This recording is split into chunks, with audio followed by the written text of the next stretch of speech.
In this video, we're going to review three things: the meaning of slope, how to find the slope from a graph, a table, and 2 points, and then how to use the slope to write the equation of a line. Slope measures how steep a line is, and it represents the change in y over the change in x from one point to another on that line. If you take a look at line AB in the picture there, we can calculate the slope by taking a look at how many spaces up we need to travel and over to get from point A to B. I had to go up 2 units and over 6 units to get from A to B, so my slope, which is the change in y over the change in x, is equal to 2 over 6, or 1 over 3 if I reduce that fraction. 6 is the change in x, and 2 is the change in y. If we're trying to find the slope between 2 points, we need to algebraically find the difference between the 2 y coordinates and the 2 x coordinates.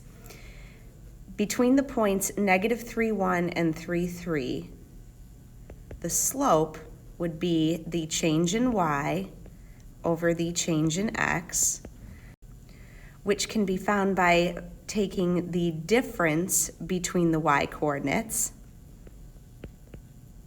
and dividing it by the difference between the x coordinates. So what we're doing here is we're deciding which coordinate is our first coordinate and which one is our second. It doesn't matter as long as I'm consistent in my slope formula. I'm going to take the y from the second coordinate and subtract from it the y value from the first coordinate. So this y value minus this y value. That will give me the change in the y's. I went from 1 to 3. That's going to end up being a difference of 2. For the x's, I'll do the same thing. I'll switch colors here. I'm going to take my second x coordinate and subtract off my first x coordinate. Notice I used parentheses there so I wouldn't miss that negative that's attached to the 3 in the first coordinate for x.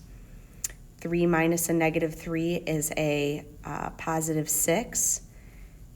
And so if I reduce this, then my slope is still 1/3. And if we take a table of values for that same line, we can still find the slope.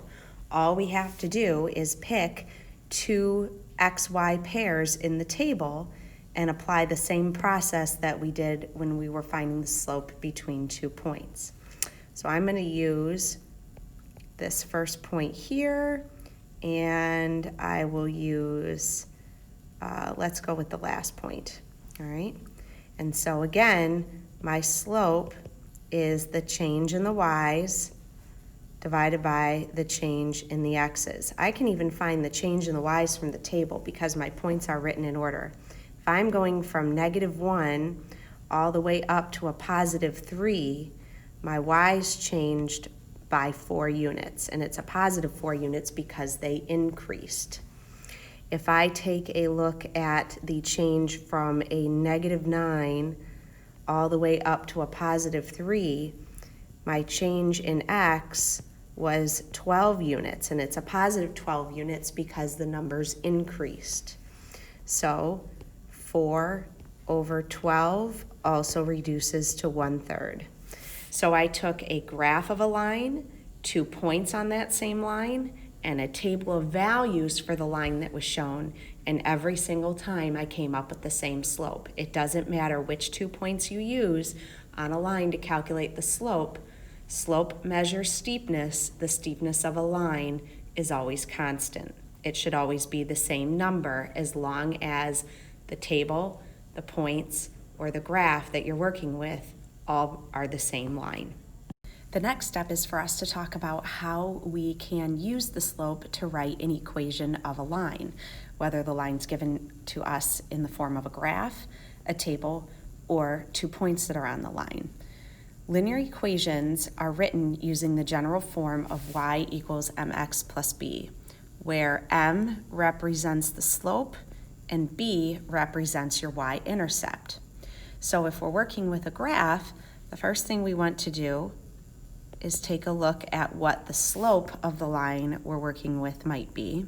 Again, you want to use 2 definite points on the line, and you want to look at your change in y versus your change in x. Now keep in mind that for this line, the scale on my x and y axes is not according to the number of blocks that I'm passing through. So in other words, I go up 2 blocks to get to 1, up 2 more to get to 2, up 2 more to get to 3. So I really want to pay attention to the markings on the y-axis when I determine my change in y, and the markings on the x-axis when I determine my change in x. So the change in y is I'm going down 1, 2, 3, 4 units. So my change in y is a -4. And my change in x is going to the right 1, 2, 3, 4 units. So my change in x is a +4. That makes my slope a -4 over +4, which reduces to a -1. It makes sense that I would have a negative slope for this line because my line is going downhill, so the slope should be negative. Now I just need to find my y-intercept, and I can plug both of these into y equals mx plus b. My y-intercept is right here at +1, and so the equation of this line is y equals a -1x plus 1. If we are trying to write the equation of a line from a table, we still need to find the slope and the y-intercept. I'm going to find the slope by taking a look at the change in y and the change in x between any 2 points. So I'm just going to take these first 2 points here. Starting at the top and going down the table, my y's change from 4 to 1. That's a change of 3 and they're decreasing. So my change in y is equal to a -3. If I look at my x's, they're going up from -3 to -2. My change in x between those 2 points is a +1. That makes my slope equal to a -3 over +1, or a -3. If I'm looking for my y-intercept, remember when we cross the y-axis, our x-coordinate is 0. So I'm looking for the point in the table that has 0 for the x-coordinate. My y-intercept is a -5. This means that the equation of this line is y equals -3x minus 5. And finally, we'll go through how we find the equation of a line between 2 points when neither one is the y-intercept. Again, we still need to find the slope and the y-intercept. I'm going to start with the slope. If we're finding the slope algebraically between 2 points, again, we're finding the difference in the y's and the difference in the x's. So what I'm going to do is I'm going to put a little minus sign in the numerator and the denominator, and I'm just going to simply place the 2 y's, the 3 and the -1 on either side. This is a strategy you can use to help not miss the minus a negative up top that we're going to have. And on the bottom, in the same order, I'll pull the x's from each coordinate and put them on either side of the minus sign. So I'm going to put the -2 first because I started with the +3 from that same coordinate for the y's, followed by the +2. So this is showing the difference in my y's divided by the difference in my x's, or the change in y over the change in x. 3 minus a negative 1 is 3 plus a positive 1, which is 4. And negative 2, take away 2 more, is a negative 4. That means the slope of this line is a negative 1. Now, if we're going to find the y-intercept, what we're going to do is we're going to pick one of the coordinates to give us an x and a y value, and we're going to use that along with the slope to help us solve for b in y equals mx plus b.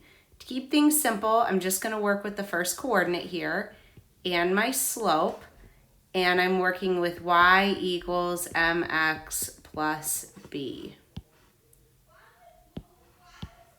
I know my slope, I know an x value from that coordinate, and I know a y value from that coordinate. If I plug them in, I'll be able to solve for my y-intercept b. My y value is 3. Be careful how you plug them in, because sometimes it's tempting to put the negative 2 in first because it's the first thing we see, but we actually need the y value there. My slope is a negative 1. My x value is a negative 2, and I'm adding on b. And now I'm just solving this equation. So 3 is equal to a positive 2 plus b. If I subtract 2 from both sides, b is equal to 1. Now I know my y-intercept and I know my slope, and so I can write the equation of my line, which is y equals a negative 1x plus 1.